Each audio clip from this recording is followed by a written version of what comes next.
আজ নিয়ে চলে এসেছি আপনাদের সামনে এক বেহাল রাস্তা। দুর্গাপুর বাস স্ট্যান্ডের মধ্যেই এই রাস্তাটি চলে গেছে Ratua two Bhaluka road, NH-31 সড়কপথ। প্রায় 2.5 বছর রাস্তা হয়নি, তার মধ্যে রাস্তার এই অবস্থা। ইলেকশনের আগেই কাজগুলো চলে, তারপরে কিন্তু কিছুদিনের মধ্যেই রাস্তাগুলোর বেহাল অবস্থা হয়ে পড়ে। এখানটায় প্রত্যেক দিন কিছু না কিছু দুর্ঘটনা ঘটে। অবশ্য রাস্তার দুপাশেই কাদা হয়ে যায়, মাঝখানে রাস্তা খুঁজেই পাওয়া যায় না।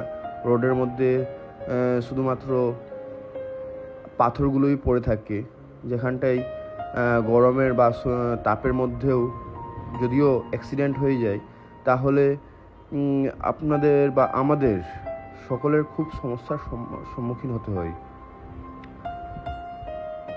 বিশেষ করে এই রাস্তা দিয়ে যখন কোনো হাসপাতালে